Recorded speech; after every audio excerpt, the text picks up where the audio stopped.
By the hands of nature എന്നുള്ള യൂണിറ്റിലെ രണ്ടാമത്തെ ക്ലാസ് ആണ് ഇപ്പോൾ നമ്മൾ ഇന്നിവിടെ എടുക്കാൻ പോകുന്നത്. ആദ്യത്തെ ക്ലാസ്സിൽ, കഴിഞ്ഞ ക്ലാസ്സിൽ നമ്മൾ റിവറിന്റെ upper course, middle course, lower course ഇങ്ങനെയുള്ള പിന്നെ 3 കാര്യങ്ങൾ പറഞ്ഞു നിർത്തി അല്ലേ. അതായത് ഒരു റിവറിനെ നമുക്ക് 3 ഘട്ടങ്ങളാക്കി തിരിക്കാം. അതിന്റെ സ്റ്റാർട്ടിങ് മുതൽ എൻഡ് വരെയുള്ള ഭാഗത്തെ നമുക്ക് 3 ആക്കി തിരിക്കാം. ഏറ്റവും ആദ്യത്തെ ഭാഗം അപ്പർ കോഴ്സ്, രണ്ടാമത്തേത് മിഡിൽ കോഴ്സ്, മൂന്നാമത്തേത് ലോവർ കോഴ്സ്. ആ ഓരോന്നിന്റെയും ഫീച്ചേഴ്സ് എന്തൊക്കെയാണ് എന്നൊക്കെ കഴിഞ്ഞ ക്ലാസ്സിൽ നമ്മൾ പറഞ്ഞതാണ്. അപ്പൊ അതിന്റെ തുടർച്ചയായിട്ട് നമ്മൾ ഇന്ന് പറയാൻ പോകുന്നത്, അതിന്റെ ഒരു കൺക്ലൂഷൻ പോലെ ഇവിടെ കൊടുത്തിട്ടുണ്ട്, അതും കൂടി ഒന്ന് വായിച്ചിട്ട് നമുക്ക് പോവാം. You have learned the characteristics of a river right from the source to the mouth. അതിന്റെ സോഴ്സ് മുതൽ മൗത്ത് വരെയുള്ള അല്ലെ, ഒരു റിവറിന്റെ പിന്നെ സോഴ്സ് എന്ന് പറയുമ്പോൾ എന്താ, അത് ആരംഭിക്കുന്ന സ്ഥലമാണ്. അപ്പൊ സോഴ്സ് മുതൽ റിവർ മൗത്ത് എന്ന് പറയുമ്പോൾ അത് ഒരു വാട്ടർ ബോഡിയിലേക്ക് അല്ലെങ്കിൽ കടലിലേക്ക് മർജ് ചെയ്യുന്ന സ്ഥലമാണ്. അപ്പോൾ റിവർ സോഴ്സ് മുതൽ മൗത്ത് വരെയുള്ള, റിവർ മൗത്ത് വരെയുള്ള 3 ഘട്ടങ്ങളാണ് നമ്മൾ നോക്കിയത്. The landforms created at different courses of a river are different in nature. അതേപോലെ തന്നെ നമ്മൾ ചില ലാൻഡ് ഫോംസിന്റെ കാര്യം പറഞ്ഞിരുന്നു അല്ലെ. അതായത് റിവർ മൗത്തിൽ ഉണ്ടാവുന്ന ലാൻഡ് ഫോം അല്ല എവിടെ ഉണ്ടാവുക, അപ്പർ കോഴ്സിൽ ഉണ്ടാവുക. അതായത് ഇതാക്കണം, ഈ വയലീസ്, വാട്ടർഫോൾസ് തുടങ്ങിയിട്ടുള്ള ലാൻഡ് ഫോംസ് ഒക്കെ എവിടെയാണ്, അത് അപ്പർ കോഴ്സിലാണ് കാണുന്നത്. അതേപോലെ മിയാൻഡേഴ്സ്, ഓക്സ്ബോ ലേക്സ് ഒക്കെ നമ്മൾ മിഡിൽ കോഴ്സിലാണ് കാണുന്നത്. അതേപോലെ ഫ്ലഡ് പ്ലെയിൻസ്, ഡെൽറ്റാസ് ഒക്കെ എവിടെയാ, അതൊക്കെ ലോവർ കോഴ്സിലാണ് നമ്മൾ കാണുന്നത്. അതൊക്കെ നമ്മൾ നോക്കിക്കഴിഞ്ഞതാണ്. So let's familiarize with a few erosional and depositional processes and the resultant landforms. അതായത് നദിയുടെ അപരദന നിക്ഷേപണ പ്രവർത്തനങ്ങൾ, അതാണല്ലോ എന്ത്, ഇറോഷണൽ ആൻഡ് ഡിപ്പോസിഷണൽ. നമ്മൾ പഠിച്ചതാ, കഴിഞ്ഞ ക്ലാസ്സിൽ പഠിച്ചതാണ്. വളരെ ഇമ്പോർട്ടന്റ് ആയിട്ടുള്ള 2 കൺസെപ്റ്റുകളാണ് ഇറോഷനും ഡിപ്പോസിഷനും. വീണ്ടും റിപ്പീറ്റ് ചെയ്യുന്നില്ല. അപ്പോൾ ഈ ഇറോഷണൽ ആൻഡ് ഡിപ്പോസിഷണൽ പ്രോസസ്സസും, നദിയുടെ റിവറിന്റെ ഇറോഷണൽ ആൻഡ് ഡിപ്പോസിഷണൽ പ്രോസസ്സസും, അതായത് അപരദന നിക്ഷേപണ പ്രവർത്തനങ്ങളും അതിന്റെ ഭാഗമായി ഉണ്ടാവുന്ന ലാൻഡ് ഫോംസും ഭൂരൂപങ്ങളുമാണ് നമ്മൾ ഇനി ഇവിടെ പ്രധാനമായിട്ട് നോക്കാൻ പോകുന്നത്. അപ്പൊ ഏറ്റവും ആദ്യം റിവർ ഇറോഷൻ, നദിയുടെ അപരദനം. ഓക്കെ, ശ്രദ്ധിക്കാം. വെലോസിറ്റീസ് ഓഫ് വാട്ടർ ഫ്ലോ ഞാൻ ഒന്ന് മാർക്ക് ചെയ്യുന്നുണ്ട് പെട്ടെന്ന് കാണാൻ വേണ്ടിയിട്ട്.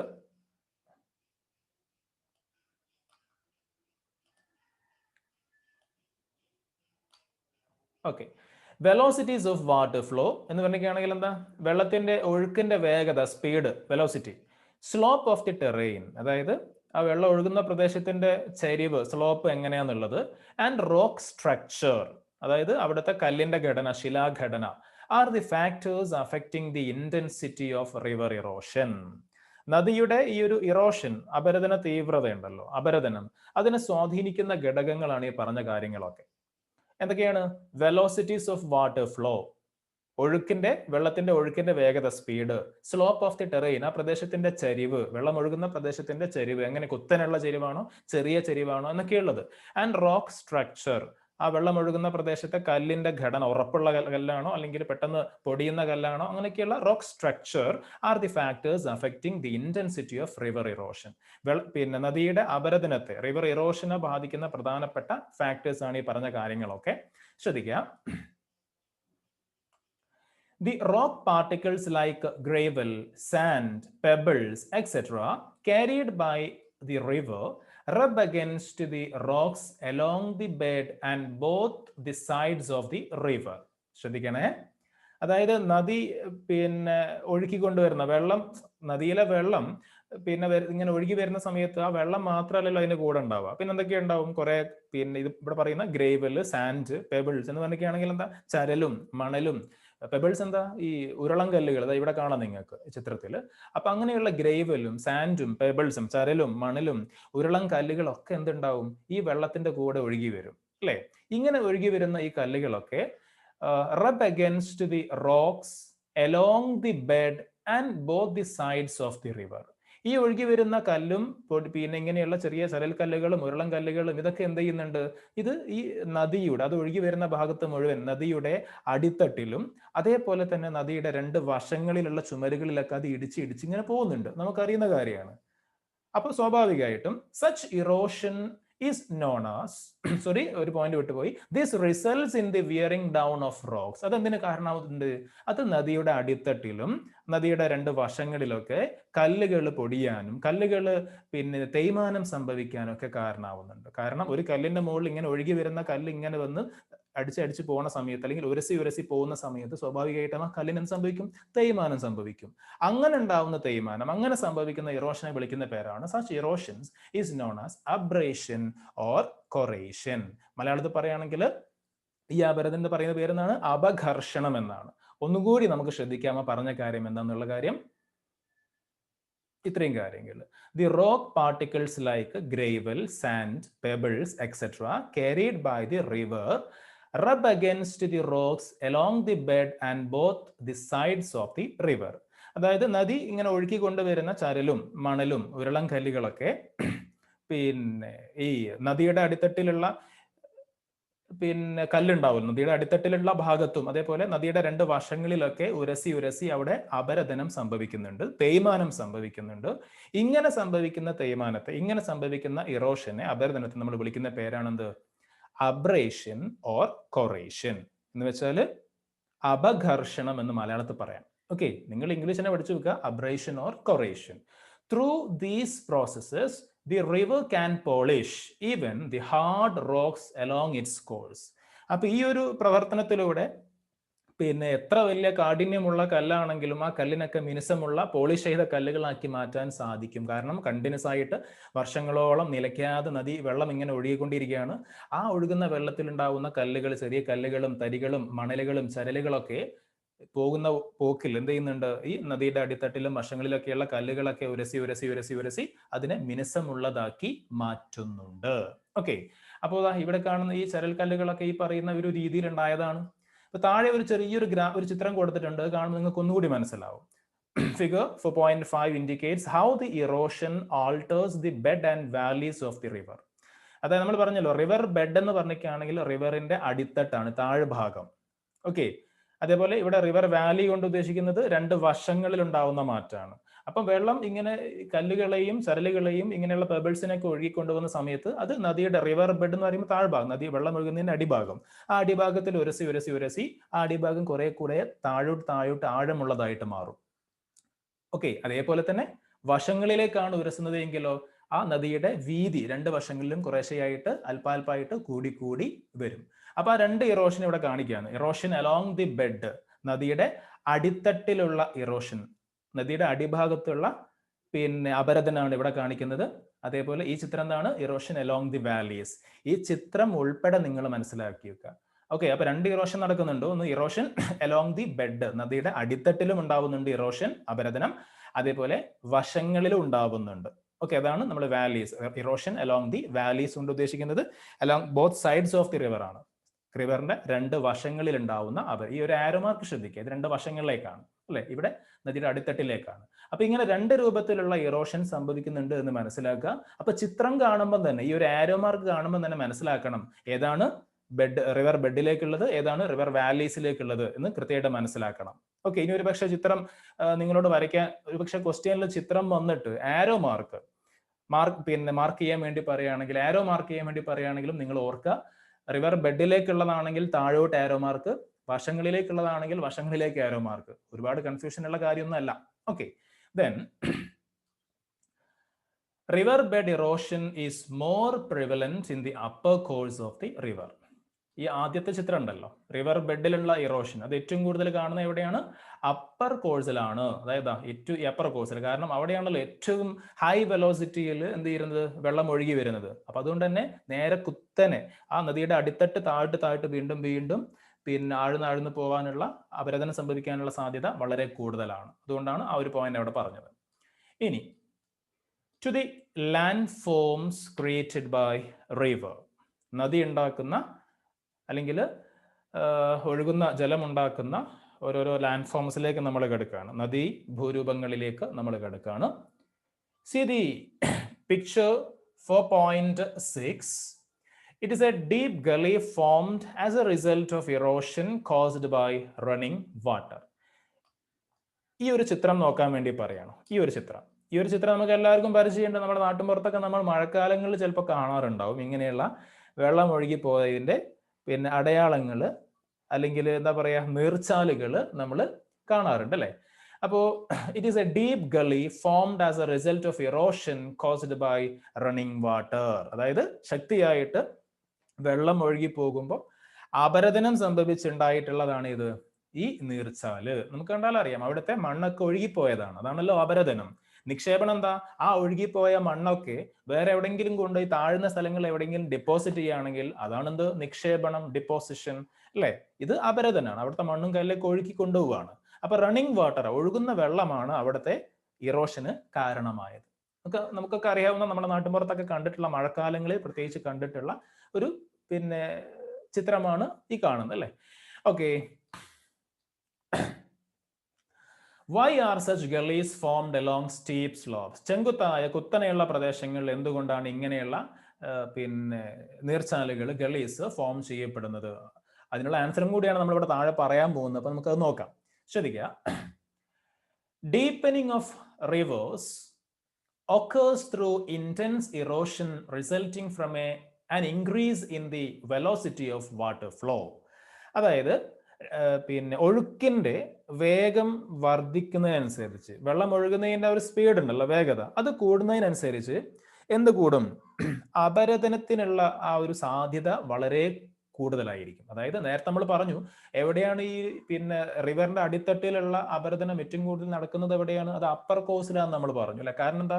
അവിടെ ഹൈ വെലോസിറ്റിയാണ്, ഉയർന്ന അതിവേഗതയിലാണ്, ഉയർന്ന ഫോഴ്സിലാണ്, നല്ല സ്പീഡിലാണ് വെള്ളം ഒഴുകി വരുന്നത്. അതുകൊണ്ട് തന്നെ അവിടെ കൂടുതൽ എന്ത് സംഭവിക്കും? അപരദനം, ഇറോഷൻ സംഭവിക്കും. സോ ഡീപ്പനിങ് ഓഫ് റിവേഴ്സ്, അതായത് നദിയുടെയൊക്കെ അടിത്തട്ടിന്റെ ആഴം കൂടുന്നത്, deepening of reverse occurs through intense erosion resulting from an increase in the velocity of water flow. Okay, അതായത് വെള്ളത്തിന്റെ ഒഴുക്കിന്റെ സ്പീഡ് കൂടുന്നതനുസരിച്ച് എന്ത് ചെയ്യും? ഈ പറയുന്ന പിന്നെ നദിയുടെ ആഴം കൂടുക. ഡീപ്പനിങ് ഓഫ് റിവേഴ്സ് എന്ന് പറയുമ്പോൾ എന്താ? നദിയുടെ റിവർ ബെഡിൽ ഉണ്ടാവുന്ന ഇറോഷൻ കൂടുന്നതിന്റെ അർത്ഥം. അതിന്റെ അടിയുടെ പിന്നെ താഴ്ഭാഗം വീണ്ടും വീണ്ടും കൂടി പോവാന്നല്ല, അടിത്തട്ട് വീണ്ടും പിന്നെ കൂടി പോവാന്നാണ് ഇവിടെ ഉദ്ദേശിക്കുന്നത്. So the Valleys take a distinct shape as a result of the intensity of erosion along the river bed. അപ്പോൾ റിവർ ബെഡിൽ ഉണ്ടാവുന്ന ഈ ഒരു പിന്നെ ഹൈ ഇറോഷൻ കാരണം നമ്മൾ താഴെ കാണുന്നത് പോലെയുള്ള ഇങ്ങനെയുള്ള ഒരു ഭൂരൂപം അവിടെ സൃഷ്ടിക്കപ്പെടുന്നുണ്ട്. അതായത് നമുക്ക് അതിനെ എന്ത് വിളിക്കാം? വി ഷേപ്പ് വാലി നമ്മൾ വിളിക്കും. വി ഷേപ്പ് വാലീസ് എന്ന് വിളിക്കാം. എന്താ വി ഷേപ്പ് വാലി എന്ന് വിളിക്കാനുള്ള കാരണം? അതിന് ഷേപ്പ് നോക്കിയാൽ നമുക്ക് അറിയാം അല്ലെ. ഇതാ ഇങ്ങനെ വന്നിട്ട് കറക്റ്റ് ഇതാ അടുത്ത ഭാഗത്തേക്ക് പോകുമ്പോൾ നമ്മളൊരു വര വരയ്ക്കുകയാണെങ്കിൽ വി ഷേപ്പിലാണ് നമ്മൾ കാണപ്പെടുക അല്ലെ. സോ ആ പറഞ്ഞ കാര്യം നമുക്ക് ഒന്നുകൂടി നോക്കാം. The valleys take A distinct shape as a result of the intensity of erosion along the river bed. ഈ റിവർ ബെഡിൽ ഉണ്ടാവുന്ന അല്ലെങ്കിൽ നദിയുടെ അടിത്തട്ടിൽ ഉണ്ടാവുന്ന അപരദനം അത് കൂടുമ്പോൾ, തീവ്രമാകുന്നതോടെ ഈ വാലീസിന്, താഴ്വരകൾക്ക് ഒരു പ്രത്യേക രൂപം, ഒരു പ്രത്യേക ഷേപ്പ്, രൂപം കൈവരുന്നുണ്ട്. അപ്പൊ അങ്ങനെ ഉണ്ടായിട്ടുള്ള ഒരു വാലിന്റെ ചിത്രമാണ് 4.7 എന്ന് പറയുന്ന ഒരു ചിത്രത്തിൽ കൊടുത്തിട്ടുള്ളത്. അപ്പൊ ഇങ്ങനത്തെ വാലീസിനെ നമ്മൾ വിളിക്കുന്ന പേരെന്താണ്? വി ഷേപ്ഡ് വാലീസ് എന്നാണ്. Such valleys are called V shaped valleys. അപ്പൊ എന്താ വി ഷേപ്ഡ് വാലീസ് എന്ന് ചോദിക്കുമ്പോൾ ഈ മാർക്ക് ചെയ്തിട്ടുള്ള രണ്ട് സെന്റൻസ് അവിടെ നിങ്ങളൊന്ന് മനസ്സിലാക്കി വെക്കാം. Deepening of reverse occurs. Deepening of reverse എന്ന് പറയുമ്പോൾ എന്താ? നദിയുടെ ആഴം കൂടുക അല്ലെ. So deepening of reverse occurs through intense erosion resulting from an increase in the velocity of water flow. അതായത് ഉയർന്ന ഒഴുക്ക്, പിന്നെ നല്ല സ്പീഡിൽ വരുന്ന വെള്ളമാണെങ്കിൽ സ്വാഭാവികമായിട്ടും അവിടുത്തെ ഇറോഷൻ കൂടും, അതായത് അപരദനം കൂടും. അപരദനം കൂടുമ്പോൾ ഈ പറയുന്ന ഡീപ്പനിങ് ഓഫ് റിവർ occurs, അതായത് നദിയുടെ ആഴം കൂടുന്ന ആ പ്രക്രിയ അവിടെ നടക്കും. കാരണം അപരദനം കൂടുന്ന പറയുമ്പോൾ നദിയുടെ അടിത്തട്ടിലുള്ള കല്ലൊക്കെ ഇളക്കി വീണ്ടും അവിടെ കൂടുതൽ ആഴം ഉണ്ടാവാൻ കാരണമാവുകയാണ്. So the valleys take a distinct shape as a result of the intensity of erosion along the river bed. അപ്പൊ നദിയുടെ അടിത്തട്ടിൽ ഈ ഒരു ഇറോഷൻ കൂടുന്നതിനനുസരിച്ച്, അപരദനം കൂടുന്നതിനനുസരിച്ച് ആ വാലീസിന്, താഴ്വരകൾക്ക് ഒരു പ്രത്യേക രൂപം കൈവരുന്നുണ്ട്. അങ്ങനെ ഉണ്ടാവുന്ന വാലീസിനെ നമ്മൾ വിളിക്കുന്ന പേരാണ് V shaped valleys. Okay, V shaped valleys. നമ്മളിവിടെ ഒന്ന് വരയ്ക്കുകയാണെങ്കിൽ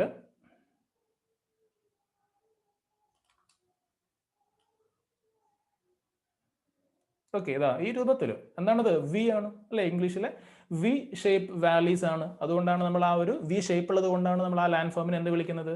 വി ഷേപ്പ് വാലി എന്ന് വിളിക്കുന്നത്. ഇനി താഴെ ഒരു സെന്റൻസ് കാണാം, അതൊന്ന് മാർക്ക് ചെയ്ത് വെക്കണം. എന്താ ഇവിടെ പറയുന്നത്? Landforms created by the erosion and depositional activities of rivers are called fluvial landforms. അതായത് നദിയുടെ, ഒഴുകുന്ന നദിയുടെ, റിവറിന്റെ അപരദന നിക്ഷേപണ പ്രവർത്തനത്തിന്റെ ഫലമായി ഉണ്ടാകുന്ന, അതായത് നദിയുടെ ഇറോഷണൽ ആക്ടിവിറ്റിയോ അതല്ലെങ്കിൽ ഡിപ്പോസിഷണൽ ആക്ടിവിറ്റിയോ കാരണമായി ഉണ്ടാകുന്ന ലാൻഡ് ഫോംസിനെ വിളിക്കുന്ന പേരാണ് ഫ്ലൂവിയൽ ലാൻഡ് ഫോംസ്. എന്ന് വെച്ചാൽ എന്താ? നദീജന്യ ഭൂരൂപങ്ങൾ, നദി ഉണ്ടാക്കുന്ന, റിവർ ഉണ്ടാക്കുന്ന ലാൻഡ് ഫോംസ് എന്ന അർത്ഥം. ഫ്ലോവിയൽ ലാൻഡ് ഫോംസ് എന്ന് പറയുകയാണെങ്കിൽ റിവർ ഉണ്ടാക്കുന്ന, നദി ഉണ്ടാക്കുന്ന ലാൻഡ് ഫോം അല്ലെങ്കിൽ ഭൂരൂപം എന്നാണ് അർത്ഥം. ഓക്കെ, അപ്പൊ എന്താ പറയുന്നത്? Landforms created by the erosion and depositional activities of rivers. നദിയുടെ ഇറോഷണൽ ആക്ടിവിറ്റി കാരണോ അതല്ലെങ്കിൽ ഡിപ്പോസിഷണൽ ആക്ടിവിറ്റി കാരണോ ആയിട്ട് ഉണ്ടാവുന്ന ലാൻഡ് ഫോംസിനെ നമ്മൾ വിളിക്കുന്ന പേരാണ് ഫ്ലൂവിയൽ ലാൻഡ് ഫോംസ്. അപ്പോൾ ഈ പറയുന്ന വി ഷേപ്ഡ് വാലി എന്താണ്? അതൊരു ഫ്ലൂവിയൽ ലാൻഡ് ഫോം ആണ്. കാരണം വി ഷേപ്ഡ് വാലി എങ്ങനെ ഉണ്ടാവും നമ്മൾ പറഞ്ഞല്ലോ. ഇറോഷണൽ ആക്ടിവിറ്റി കാരണം നദിയുടെ റിവർ ബെഡ് വീണ്ടും വീണ്ടും ആഴം കൂടിയാണ് ഈ പറയുന്ന ഒരു ഷേപ്പിൽ, വി ഷേപ്പിലായി അത് മാറുന്നത്. അതുകൊണ്ട് V shaped valley is an example for fluvial landforms. Okay, ഇനി മറ്റൊരു ചിത്രം, നമുക്കൊക്കെ പരിചയമുള്ള വേറൊരു ചിത്രം. എന്താ ഈ ചിത്രത്തിന്റെ പ്രത്യേകത? വെള്ളച്ചാട്ടമാണ് അല്ലെ? Okay, look at the given pictures. Picture 4.8 ഒരു വാട്ടർഫോൾ ആണ്, ഒരു വെള്ളച്ചാട്ടമാണ്. വെള്ളച്ചാട്ടം എവിടെ ഉണ്ടാവുക? നിരപ്പായ പ്രദേശങ്ങളിലല്ലല്ലോ വെള്ളച്ചാട്ടം ഉണ്ടാവുക, നമുക്കറിയാം അല്ലെ? ഓക്കെ,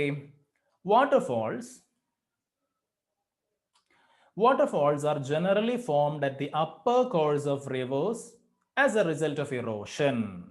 ഇറോഷന്റെ ഭാഗമായിട്ട് റിവറിന്റെ അപ്പർ കോഴ്സിൽ, മിഡിലല്ല ലോവറും അല്ല, അപ്പർ കോഴ്സിലാണ് എന്തുണ്ടാവുന്നത്? വെള്ളച്ചാട്ടങ്ങൾ, വാട്ടർഫോൾസ് ഉണ്ടാവുന്നത് അല്ലെ? ഉപരിഘട്ടത്തിൽ അപ്പർ കോഴ്സിലാണ്.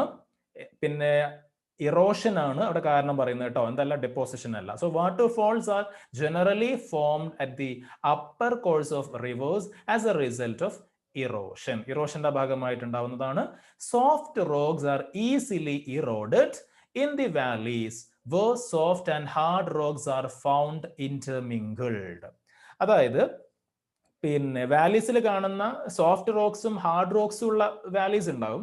അതിൽ ഈ സോഫ്റ്റ് റോക്സ്, മൃദുവായിട്ടുള്ള ശില്പങ്ങൾ, ഓക്കെ, അതായത് പിന്നെ ഒന്നുകൂടി വ്യക്തമായി പറയുകയാണെങ്കിൽ കഠിനമായ അല്ലെങ്കിൽ ഹാർഡായിട്ടുള്ള കല്ലുകളും ഉണ്ടാവും, അതേപോലെ സോഫ്റ്റ് ആയിട്ടുള്ള പെട്ടെന്ന് പൊടിയുന്ന കല്ലുകളും ഉണ്ടാവും. അപ്പൊ ഇങ്ങനെയുള്ള കഠിനമായ കല്ലുകളും അതേപോലെ സോഫ്റ്റ് ആയിട്ടുള്ള മൃദുവായിട്ടുള്ള കല്ലുകളൊക്കെ ഇടകലർന്ന് കാണപ്പെടുന്ന വാലീസിലെ താഴ്വരകളിൽ ഈ സോഫ്റ്റ് റോക്സ്, മൃദുവായ കല്ലുകൾ എന്ത് ചെയ്യും? പെട്ടെന്ന് ഇറോഷൻ സംഭവിച്ച് അത് ദ്രവിക്കും, അത് പൊടിയും. ഇതെന്തിനു കാരണമാവും? വെള്ളച്ചാട്ടങ്ങൾ ഉണ്ടാവാൻ കാരണമാവുന്നു. Okay, this results in the formation of waterfalls.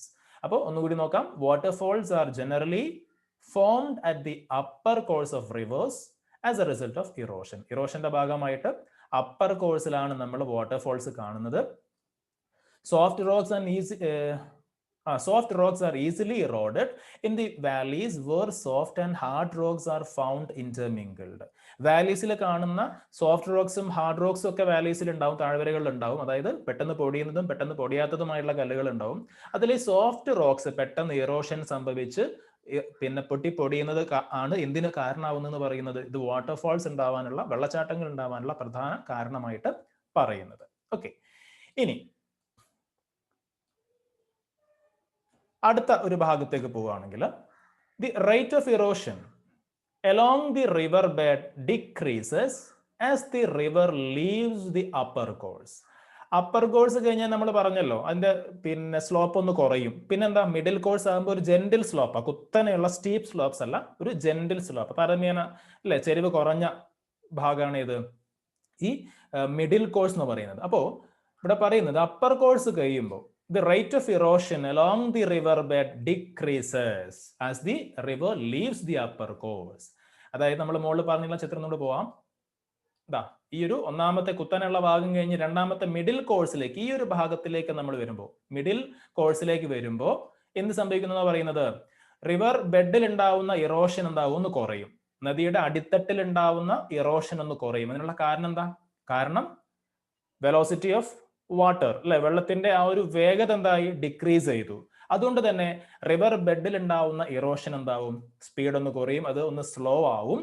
So the rate of erosion along the river ബെഡിൽ ഉണ്ടാവുന്ന ഇറോഷൻ, നദിയുടെ താഴ്ഭാഗത്ത് ഉണ്ടാവുന്ന, അടിത്തട്ടിൽ ഉണ്ടാവുന്ന അപരദനം, ഇറോഷൻ എന്താവും? ഡിക്രീസ് ചെയ്യും. As the river leaves the upper course, river upper course കഴിഞ്ഞ് മിഡിൽ കോഴ്സിലേക്ക് എത്തുമ്പോൾ. However lateral erosion dominates. ഈ റിവർ ബെഡിലുള്ള ഇറോഷനെ എന്താവുന്നുള്ളൂ? നദിയുടെ താഴ്ഭാഗത്ത് അടിത്തട്ടിൽ ഉണ്ടാവുന്ന ഇറോഷനെ കുറയുന്നുള്ളൂ. പക്ഷെ ലേറ്ററൽ ഇറോഷൻ ഡോമിനേറ്റ്സ് എന്ന് പറയുമ്പോൾ എന്താ ഉദ്ദേശിക്കുന്നത്? നമ്മളിവിടെ 2 ഇറോഷൻ പഠിച്ചല്ലോ. അതാ, ഒന്ന് റിവർ ബെഡിൽ ഉണ്ടാവുന്ന ഇറോഷൻ, അത് ഒന്ന് സ്ലോ ആവുന്ന അപ്പൊ നമ്മൾ പറഞ്ഞത്. പക്ഷെ രണ്ടാമത്തത് എന്താ പറഞ്ഞത്? അത് അതേപോലെ തുടരുന്നു. ഏത്? ഇറോഷൻ അലോങ് ദി വാലീസ്, അല്ലെങ്കിൽ both the sides of the river. റിവറിന്റെ 2 വശങ്ങളിൽ ഉണ്ടാവുന്ന ഇറോഷൻ ഉണ്ടല്ലോ, അത് അപ്പർ കോഴ്സ് നിന്ന് മിഡിൽ കോഴ്സിലേക്ക് എത്തിയാലും എന്ത് ചെയ്യുന്നില്ല? മാറുന്നില്ല. അത് തുടർന്നു കൊണ്ടേയിരിക്കും എന്നാണ് ഇപ്പൊ നമ്മൾ പറഞ്ഞത്. ഓക്കെ, ശ്രദ്ധിക്കുക. അപ്പോ റിവർ ബെഡിലുള്ള ഇറോഷൻ എന്താവും? ഒന്ന് സ്പീഡ് കുറയും. എവിടെ എത്തുമ്പോൾ? അപ്പർ കോഴ്സ് കഴിഞ്ഞ് മിഡിൽ കോഴ്സിലേക്ക് എത്തുമ്പോൾ. എന്നാൽ രണ്ട് സൈഡിൽ ഉണ്ടാവുന്ന, റിവർ വാലീസിൽ ഉണ്ടാവുന്ന ആ ഒരു ഇറോഷൻ അതേപോലെ തുടരുകയും ചെയ്യും. The river flowing through comparatively gentle slopes takes deviation when the sediments or rock forms created obstruction to the flow. Okay, അടുത്തൊരു സെന്റൻസ് ആണ്, ശ്രദ്ധിക്കണം. എന്താ പറയുന്നത്? അതായത് ഏറ്റവും ആദ്യം നമ്മൾ പറഞ്ഞിട്ടുള്ള അപ്പർ കോഴ്സിൽ വെള്ളം കുത്തനെ ഒഴുകുകയാണ്.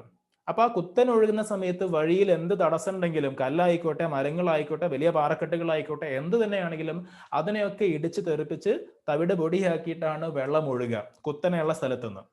ഓക്കെ, എന്നാൽ നമ്മൾ അപ്പർ കോഴ്സ് കഴിഞ്ഞ് മിഡിൽ കോഴ്സിലേക്ക് വരുമ്പോൾ ആ ചരിവ് എന്തായി? ഒന്ന് കുറഞ്ഞു. കുത്തനെയുള്ള ചരിവിന് പകരം താരതമ്യേന ചരിവ് കുറഞ്ഞ ഭാഗമാണ് ഏത്? നമ്മൾ രണ്ടാമത് പറഞ്ഞിട്ടുള്ള മിഡിൽ കോഴ്സ്. അപ്പൊ ഈ മിഡിൽ കോഴ്സിലൂടെ വെള്ളം ഒഴുകുന്ന സമയത്ത് വലിയ പാറക്കെട്ടുകളോ അല്ലെങ്കിൽ ഇങ്ങനെയുള്ള അവസാദങ്ങളുടെ നിക്ഷേപങ്ങളോ ഒക്കെ വെള്ളം ഒഴുകുന്നതിന്റെ തടസ്സമായിട്ട് എവിടെയെങ്കിലും നിൽക്കുന്നുണ്ടെങ്കിൽ അത് മാറിക്കൊണ്ട്, അതിനെ ക്രോസ് ചെയ്തുകൊണ്ടല്ലാതെ അതിന്റെ വശങ്ങളിലൂടെ ഈ വെള്ളം ഒന്ന് മാറി ഒഴുകും മിഡിൽ കോഴ്സിൽ. ഇവിടെ നിങ്ങൾക്ക് ചിത്രം കാണാൻ പറ്റും. ഈ ഒരു ചിത്രത്തിൽ നിങ്ങൾക്ക് കാണാൻ പറ്റും വെള്ളം ഇത്തരത്തിൽ വളഞ്ഞ് പൊളഞ്ഞ് ഇങ്ങനെ ഒഴുകുന്നത് കാണാൻ പറ്റും, അല്ലെ? ശരി. എന്താ കാരണം? വെള്ളം നേരെ ഒഴുകിയാൽ മതി. പക്ഷെ നേരെ ഒഴുകുന്ന സ്ഥലത്ത് ചിലപ്പോൾ അതിനേക്കാളും, ആ വെള്ളം ഒഴുകുന്ന നിരപ്പിനേക്കാളും ഉയരം കൂടിയ പാറകളോ മണ്ണുകളോ മറ്റ് സെഡിമെന്റ്സ് എന്തെങ്കിലുമൊക്കെ ഉണ്ടാകുമ്പോൾ അതിന്റെ മുകളിൽ കൂടി പോകാൻ എന്തായാലും കഴിയില്ലല്ലോ. സ്വാഭാവികമായിട്ടും വശങ്ങളിലൂടെ വളഞ്ഞ് പൊളഞ്ഞ് അതിനൊഴുകാൻ പറ്റുന്ന രൂപത്തിൽ വെള്ളം എന്താവും? ഒഴുകിപ്പോകും. Okay, so the river flowing through comparatively gentle slopes takes deviation. ആ നദികൾക്ക് ഡീവിയേഷൻ സംഭവിക്കും. when the sediments or rock forms create obstruction to the flow. ആ വെള്ളത്തിന്റെ ഒഴുക്കിന് തടസ്സമായിട്ട് സെഡിമെന്റ്സോ, സെഡിമെന്റ്സ് എന്ന് പറയുമ്പോൾ എന്താ? ഈ നദികൾ ഒഴുകി കൊണ്ടുവരുന്ന സാധനങ്ങൾ ഉണ്ടല്ലോ, അതന്നെയാണ് സെഡിമെന്റ്സ്. അപ്പൊ അങ്ങനെയുള്ള സെഡിമെന്റ്സ് ഡിപ്പോസിറ്റ് ചെയ്ത് അത് വല്ലാണ്ട് കുമിഞ്ഞുകൂടുകയോ അല്ലെങ്കിൽ വലിയ മറ്റു പാറക്കെട്ടുകളൊക്കെ ഉണ്ടെങ്കിൽ ഈ നദിക്ക് എന്ത് സംഭവിക്കും? അതിന്റെ ഒഴുക്കിന് ഡീവിയേഷൻ സംഭവിക്കും, വ്യതിചലനം സംഭവിക്കും. such bending course of a river is shown in the picture figure 4.9. ഈ ഒരു ചിത്രത്തിൽ നിങ്ങൾ കാണുന്ന അങ്ങനെയുള്ള ഒരു ബെൻഡിങ് ആണ്, അല്ലെ? വളഞ്ഞു പൊളഞ്ഞു ഒഴുകുന്ന ഒരു നദിയാണ്. And the sinuous curves formed along the river course are called meanders. ശ്രദ്ധിക്കുക, ഇത്തരത്തിൽ വളഞ്ഞു പൊളഞ്ഞു ഒഴുകുന്ന നദികളെ നമ്മൾ വിളിക്കുന്ന പേരാണെന്ത്? മിയാൻഡറുകൾ. എന്താണ് പേര്? മിയാൻഡറുകൾ, മിയാൻഡേഴ്സ് എന്നാണ് വിളിക്കുക. And meanders are usually formed in the middle and lower courses of wide reverse.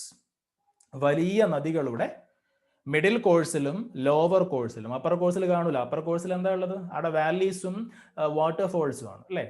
Okay, നമ്മൾ നേരത്തെ പറഞ്ഞതാണ്. അപ്പോൾ മിഡിൽ കോഴ്സിൽ, റിവേഴ്സിന്റെ വലിയ വൈഡ് റിവേഴ്സിന്റെ മിഡിൽ കോഴ്സിലും, ഏറ്റവും കൂടുതലായിട്ട് മിഡിൽ കോഴ്സിൽ, അതേപോലെ പിന്നെ ലോവർ കോഴ്സിലും നമ്മൾ കാണുന്ന ലാൻഡ് ഫോംസ് ആണ് ഏത്? ഈ പറയുന്ന മിയാൻഡറുകൾ. ഓക്കെ, മലയാളത്തിൽ അതിന് പ്രത്യേകിച്ച് വേറെ എന്തോ പേരുണ്ടോ എന്നുള്ള അറിയില്ല, നമ്മൾ മിയാൻഡറുകൾ എന്ന് തന്നെയാണ് പറയാറുള്ളത്. ഓക്കെ, മിയാൻഡറുകൾ. അപ്പൊ എങ്ങനെ മിയാൻഡർ ഉണ്ടാവുന്നത്? എങ്ങനെ ഉണ്ടാവുന്നതെന്ന് ചോദിക്കുകയാണെങ്കിൽ ഇവിടെ മുതലേ നമ്മൾ പറയേണ്ടി വരും, ഈ ഒരു പോയിന്റ് മുതലേ പറയേണ്ടി വരും. അതായത് കമ്പാരിറ്റീവ്ലി ജെന്റിൽ സ്ലോപ്പിലൂടെ പോകുന്ന സമയത്ത് സെഡിമെന്റ്സോ റോക്ക് ഫോംസോ ഒക്കെ ഉണ്ടാകുമ്പോൾ സ്വാഭാവികമായിട്ട് അവിടെ ഡീവിയേഷൻ, റിവർ ഫ്ലോ ഒക്കെ ഉണ്ടാകുന്ന ഒരു ഡീവിയേഷൻ സംഭവിക്കുന്നു. അങ്ങനെയുള്ള ബെൻഡിങ്ങിനെയാണ് നമ്മൾ എന്ന് വിളിക്കുന്നത് ഈ മിയാൻഡറുകൾ എന്ന് വിളിക്കുന്നത്. ഓക്കെ, വേറെ അതിന്റെ താഴെ മറ്റൊരു ചിത്രം കൂടി നിങ്ങൾ കാണുന്നുണ്ടല്ലോ അല്ലെ, ഒരു വരച്ച ചിത്രം കാണുന്നുണ്ട്. അതെന്താ പറയുന്നത് നോക്കാം. അപ്പൊ ഇത് ഇങ്ങനെയുള്ള വളഞ്ഞു പൊളഞ്ഞു ഒഴുകുന്ന നദികളെ നമ്മൾ വിളിക്കുന്നത് മിയാൻഡറുകൾ എന്നാണ്. എന്നാൽ observe the transformation happening to the meanders through further erosion and deposition. Example figure 4.10. ഈ ചിത്രം നോക്കുക. മിയാൻഡറുകൾ വീണ്ടും വളഞ്ഞു വളഞ്ഞു വളഞ്ഞു വളഞ്ഞ് അവസാനം അതിനുണ്ടാവുന്ന മാറ്റം, രണ്ടാമത്തെ ചിത്രം മൂന്നാമത്തെ ചിത്രം ആകുമ്പോഴേ കണ്ടില്ല, അതിനൊരു വല്ലാത്തൊരു മാറ്റം, രണ്ടും സെപ്പറേറ്റ് ആയി, രണ്ട് സെപ്പറേറ്റ് വാട്ടർ ബോഡീസ് ആയി മാറി. ആ ഒരു മാറ്റം നിങ്ങൾ ഇവിടെ ചിത്രത്തിൽ കാണുന്നുണ്ട്. So meanders may further curve, ശ്രദ്ധിക്കണം, ഇമ്പോർട്ടന്റ് ആണ്. Meanders may further curve through continuous erosion and deposition. ഈ ഇറോഷനും ഡിപ്പോസിഷനും ഇങ്ങനെ തുടർച്ചയായിട്ട് നടക്കുന്നതിന്റെ ഭാഗമായിട്ട് ഈ മിയാൻഡറുകൾ വീണ്ടും വീണ്ടും വളഞ്ഞ് വളഞ്ഞ് അതിന്റെ ആ ഒരു ഡീവിയേഷൻ, അതിനൊരു വളവ് എന്താവും, വീണ്ടും വീണ്ടും കൂടിക്കൂടി വരും. And finally the river takes a straight course. അതായത് ഈ നദി എന്തായി, ഒരു നേർരേഖയിൽ ഒരു വളഞ്ഞ നദിയൊക്കെ കൂടി ഒരു നേരായ അല്ലെങ്കിൽ നേരെ ഒഴുകുന്ന ഒരു നദിയായിട്ട് മാറും. അതേപോലെ അതിന്റെ ഒരു ഭാഗം സെപ്പറേറ്റ് ഒരു വാട്ടർ ബോഡി ആയിട്ടും മാറും. Due to deposition the curves may get detached from the main river, form isolated water bodies. പ്രധാനപ്പെട്ട അല്ലെങ്കിൽ മെയിൻ റിവറിന് ഐസൊലേറ്റ് ചെയ്യപ്പെട്ടിട്ടുള്ള അല്ലെങ്കിൽ ഒറ്റപ്പെട്ട ഒരു വാട്ടർ ബോഡി ആയിട്ട് അതിന്റെ ആ വളഞ്ഞ ഭാഗം മാറുകയും ചെയ്യും. ഇങ്ങനെയുള്ള ഐസൊലേറ്റഡ് വാട്ടർ ബോഡീസിന്, അതായത് മിയാൻഡറുകളിൽ നിന്നും കാലക്രമേണ ഇറോഷനും ഡിപ്പോസിഷനും സംഭവിച്ച് സെപ്പറേറ്റ് ആയി പോയിട്ടുള്ള, ഐസൊലേറ്റഡ് ആയി പോയിട്ടുള്ള ഇത്തരം വാട്ടർ ബോഡീസിനെ നമ്മൾ വിളിക്കുന്ന പേരാണ് ഓക്സ്ബോ ലേക്സ്, ഓക്സ്ബോ തടാകങ്ങൾ. ഓക്കെ, ഓക്സ്ബോ തടാകങ്ങൾ എന്നാണ് നമ്മൾ അതിനെ വിളിക്കുന്നത്. അപ്പൊ അതൊന്നും കൂടി വളരെ പെട്ടെന്ന് കാണാൻ മനസ്സിലാവാൻ വേണ്ടിയിട്ട് ഞാൻ നിങ്ങൾക്ക് ഒരു വീഡിയോ ഇവിടെ പ്ലേ ചെയ്യാം. അതുകൂടി കാണുമ്പോൾ നിങ്ങൾക്ക് ഈ ഒരു മിയാൻഡേഴ്സ് എങ്ങനെയാണ് ഓക്സ്ബോ ലേക്സ് ആയി മാറുന്നത് എന്ന് പെട്ടെന്ന് മനസ്സിലാവും. അപ്പൊ ഞാൻ ആ ഒരു വീഡിയോ നിങ്ങൾക്ക് ഇവിടെ ഷെയർ ചെയ്യാം.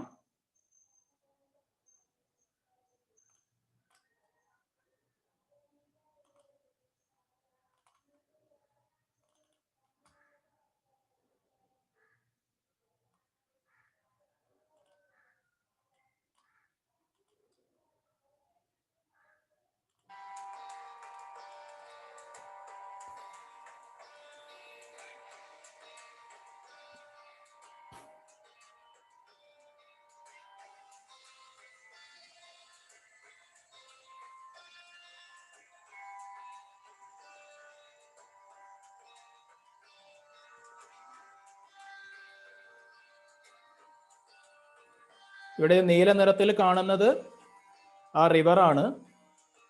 അതിന് ഇറോഷനും ഡിപ്പോസിഷനും സംഭവിക്കുന്നതനുസരിച്ച് കാലക്രമേണ ഉണ്ടാവുന്ന ഒരു ബെൻഡിങ് ആണ് നമ്മൾ കാണുന്നത്.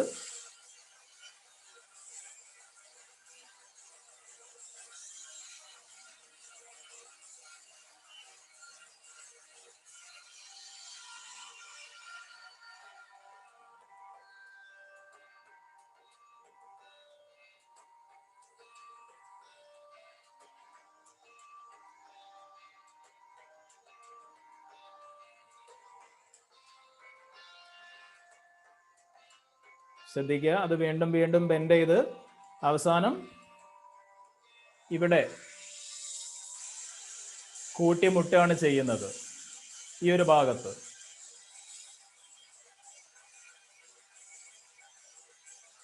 ഓക്കെ, അപ്പോ ഇതെന്തായി, ഒരു ഐസൊലേറ്റഡ് വാട്ടർ ബോഡി ആയിട്ട് മാറി, ഒറ്റപ്പെട്ട മെയിൻ റിവറായിട്ട് കണക്ഷൻ ഇല്ലാത്ത ഒരു വാട്ടർ ബോഡി ആയിട്ട് മാറി അല്ലെ. അതിന്റെ ഇടയിലൊക്കെ ഈ മഞ്ഞ കാണുന്നത് എന്താ, അത് ഡിപ്പോസിറ്റ് ചെയ്യുന്ന സെഡിമെന്റ്സും മറ്റുമാണ് നമ്മൾ കാണുന്നത്.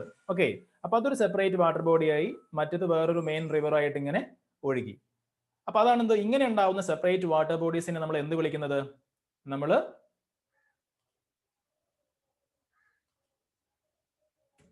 ഓക്സ്ബോ ലേക്സ്, ഓക്സ്ബോ തടാകങ്ങൾ എന്ന് വിളിക്കുന്നത്. ഓക്കെ, അപ്പോൾ ടെക്സ്റ്റിലെ ഭാഗങ്ങളൊക്കെ കൃത്യമായിട്ട് വായിച്ചു നോക്കണമെങ്കിൽ നമ്മുടെ മനസ്സിൽ നിൽക്കുള്ളൂ. സോ ഒന്നുകൂടി നമുക്ക് ഇവിടെ പറഞ്ഞ കാര്യം നോക്കാം. Meanders may further curve through continuous erosion and deposition. അതായത് തുടർച്ചയായിട്ടുള്ള ഇറോഷനും ഡിപ്പോസിഷനും ഒക്കെ കാരണമായിട്ട് ഇങ്ങനെയുള്ള മിയാൻഡറുകൾ എന്ത് ചെയ്യുന്നുണ്ട്, വീണ്ടും വീണ്ടും കൂടുതൽ കൂടുതൽ പിന്നെ വളയുന്നുണ്ട്. And finally the river takes a straight course. തുടർന്ന് അവസാനം ഈ നദി എന്താവും? നേരെ ഒഴുകാൻ തുടങ്ങും. നേർഗതി സ്വീകരിച്ച് നേരെ ഒഴുകാൻ തുടങ്ങും. And due to deposition, the curves may get detached from the main river, form isolated water bodies. അപ്പോ ഈ വളഞ്ഞൊഴുകിയിട്ടുള്ള ഭാഗം നദിയുടെ ഈ മെയിൻ ഭാഗത്തുനിന്ന് സെപ്പറേറ്റ് ആയി വേർപെട്ട് ഒരു ഒറ്റപ്പെട്ട തടാകമായിട്ട് രൂപപ്പെടുകയും ചെയ്യും അല്ലെ. അപ്പൊ ഇങ്ങനെയുള്ള such water bodies are called oxbow lakes. അതായത് പ്രധാനപ്പെട്ട ഈ ഒരു നദിയിൽ നിന്ന് വേറിട്ട് സെപ്പറേറ്റ് ആയി കാണപ്പെടുന്ന, ഒറ്റപ്പെട്ട് കാണപ്പെടുന്ന ഇങ്ങനെയുള്ള തടാകങ്ങളെ നമ്മൾ ഓക്സ്ബോ തടാകങ്ങൾ എന്ന് വിളിക്കുന്നു. ഓക്കെ, മെയിൻ റിവറിന്ന് സെപ്പറേറ്റ് ആയി മാറിയിട്ടുള്ള തടാകങ്ങളെ നമ്മൾ എന്ത് ചെയ്യുന്നു? ഓക്സ്ബോ തടാകങ്ങൾ എന്ന് വിളിക്കുന്നു. ഓക്കെ, അപ്പൊ ഇത്രയും കാര്യങ്ങളാണ് പ്രധാനമായിട്ട് നമ്മൾ ഇന്നത്തെ ക്ലാസ്സിൽ പറയുന്നത്. ബാക്കി പിന്നെ ഫ്ലഡ് പ്ലെയിൻസുമായി ബന്ധപ്പെട്ടും ബാക്കി കാര്യങ്ങളൊക്കെ നമ്മൾ അടുത്ത ക്ലാസ്സിലേക്ക് തൽക്കാലം മാറ്റി വെക്കുകയാണ്. അപ്പോൾ ഒരുപാട് കണ്ടന്റ് വരുമ്പോൾ നമുക്ക് പഠിക്കാൻ ഒരു ബുദ്ധിമുട്ട് തോന്നും. അപ്പോൾ തൽക്കാലം ഇന്നത്തെ ക്ലാസ് ഈ ഒരു ഓക്സ്ബോ തടാകങ്ങൾ, ഓക്സ്ബോ ലേക്സോട് കൂടി നമ്മൾ ഇവിടെ കൺക്ലൂഡ് ചെയ്യാണ് കേട്ടോ. ഓക്കെ.